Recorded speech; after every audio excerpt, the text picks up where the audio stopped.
జిల్లా నూజివీడు నియోజకవర్గ పరిధిలోని మీర్జాపురంలో సంక్రాంతి పండుగ సందర్భంగా నిర్వహించిన భారతీ సంబరాలు అంబరాన్ని అంటాయి. ఈ కార్యక్రమానికి మంత్రి కొలుసు పార్థసారథి ముఖ్య అతిథిగా హాజరయ్యారు. పల్లె సంస్కృతిని ప్రతిబింబించేలా ఏర్పాటు చేసిన వివిధ ప్రదర్శనలను ఆయన తిలకించారు. ఈ ప్రదర్శనలో గిర్, ఒంగోలు జాతి ఎట్లు, పాడి గేదెలను ప్రదర్శించారు. ప్రదర్శన స్టాల్స్ ను సందర్శించిన మంత్రి మేలు రకం పశువుల వివరాలను, వాటి పోషణ పద్ధతులను అడిగి తెలుసుకున్నారు.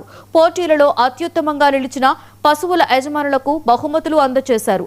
ఇలాంటి ప్రదర్శనలు నిర్వహించడం వల్ల యువతకు పాడి పరిశ్రమపై అవగాహన పెరగడమే కాకుండా పశు పోషణలో రైతుల మధ్య ఆరోగ్యకరమైన పోటీ నెలకొంటుందని కొలుసు పార్థసారథి అభిప్రాయపడ్డారు. పాడి రైతులకు ప్రభుత్వం అన్ని విధాలుగా తోడ్పాటును అందిస్తుందని అన్నారు.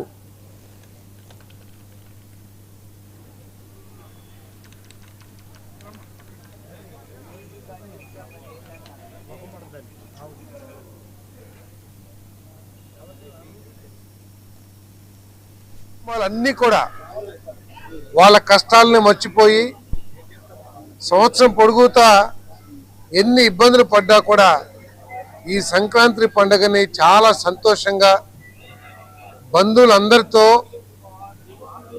పిల్లా పాపలందరితో మరి ఘనంగా నిర్వహించుకుంటూ ఉంటారు.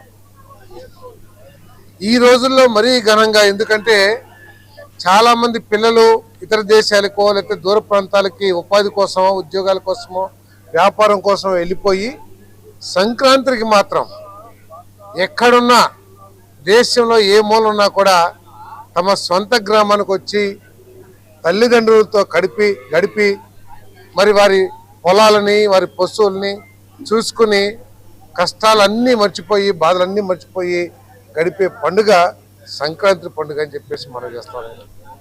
మరి ఈ పండుగని ఇక్కడ చాలా ఘనంగా, ప్రత్యేకంగా పశువులు వాటి అందాల పోటీలు కానివ్వండి, మిల్క్ ఈల్డింగ్ పోటీలు కానివ్వండి, ఆవులు కానివ్వండి, దీని మీద ప్రతి ఒక్కరు కూడా ఒకప్పుడు తమ కుటుంబ అవసరాల కోసం పాలు కానివ్వండి, తమ వ్యవసాయ అవసరాల కోసం ఎరువు కానివ్వండి, ఈ పశు పోషణ మీద ఎక్కువగా ఆధారపడుతూ ఉండేవాళ్ళు.